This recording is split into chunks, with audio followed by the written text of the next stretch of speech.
Hello बच्चों, let's read this question. The question says a book with many printing errors contains four different formulas for the displacement y of a particle undergoing a certain periodic motion. First equation, y equals to a sine 2 pi by t.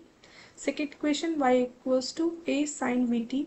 Third equation, y equals to a by t sine t by a. Fourth equation, y equals to a by root 2 sine 2 pi by t plus cos 2 pi t by t, where a is maximum displacement, v is speed of the particle, t is time period of the motion. Which is the wrong formula on dimensional grounds? Key concept.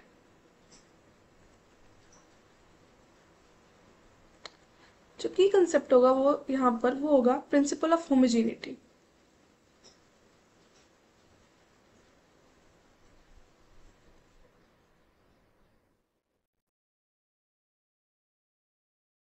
Principle of homogeneity क्या कहता है कि principle of homogeneity ये कहता है कि जो dimensional formula होता है सारी टर्म्स जो इक्वेशन में प्रेजेंट है उनका सेम होता है.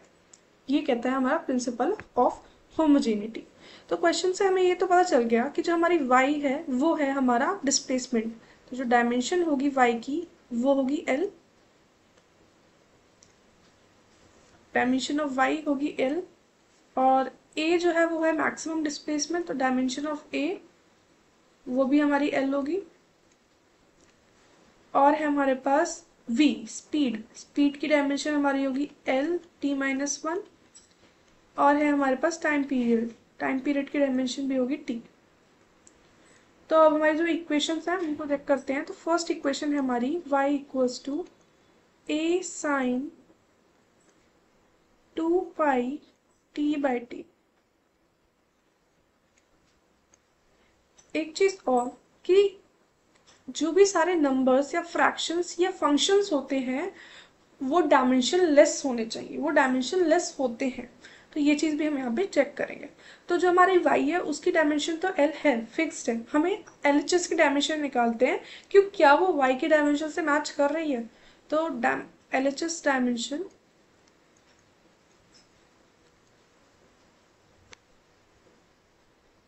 इक्वल्स टू a की डायमेंशन हमारी l है, साइन 2 पाई कांस्टेंट है तो उसकी कोई डायमेंशन नहीं होगी. t की डायमेंशन t है, नीचे भी t है.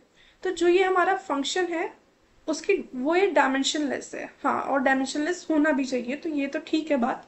और l है, सिर्फ हमारा यहाँ LHS की जो डायमेंशन आ रही है l आ रही है और y की डायमेंशन भी l है. तो LHS और RHS की डायमेंशन सेम है. तो ये ऑप्शन तो हमारा सही है, मतलब कि ये हमारा फॉर्मूला करेक्ट है. सेकेंड जो हमारा फॉर्मूला है उसको देखते हैं.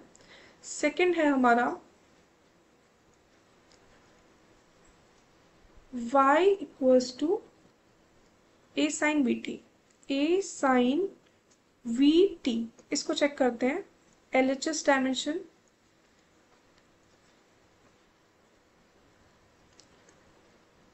वो हमारी हो जाएगी इक्वल्स टू a की डायमेंशन हमारी हो गई l साइन v की हमारी क्या थी डायमेंशन l t-1 और t की डायमेंशन ये हो गई.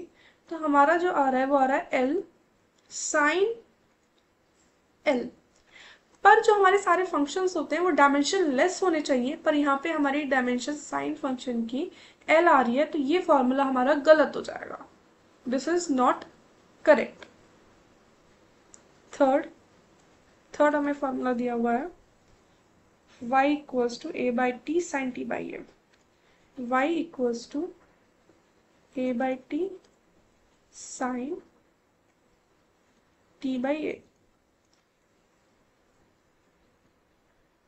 डायमेंशन ऑफ RHS हो जाएगी हमारी a की होगी l, टाइम की t, साइन t और l.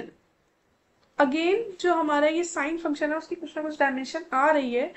दैट मीन्स कि ये हमारा रॉन्ग है क्योंकि एंगल जो होता है उसकी डायमेंशन वो डायमेंशन लेस होता है, उसकी डायमेंशन नहीं होती है. तो ये फॉर्मूला भी हमारा गलत है. और जो हमें फोर्थ फॉर्मूला गिवन है वो है हमारा y equals to a/√2 sin 2πt/t plus cos 2πt/t.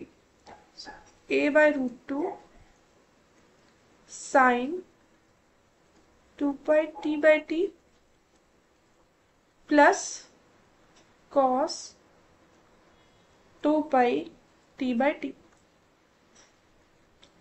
इसकी डायमेंशन निकालते हैं, RHS डायमेंशन।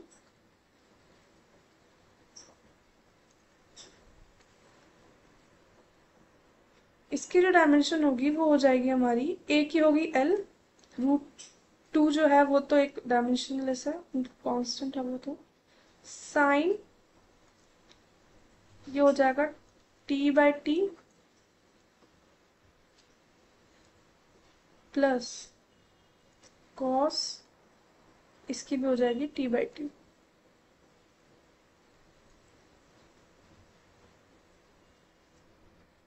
और यहाँ था ब्रैकेट्स, तो हमारा आएगा साइन, ये तो साइन और कोसाइन ये डायमेंशनलेस हो गए, तो फाइनल जो हमारा LHS की डायमेंशन आ रही है वो L आ रही है। तो हाँ, ये भी सही है फॉर्मूला हमारा।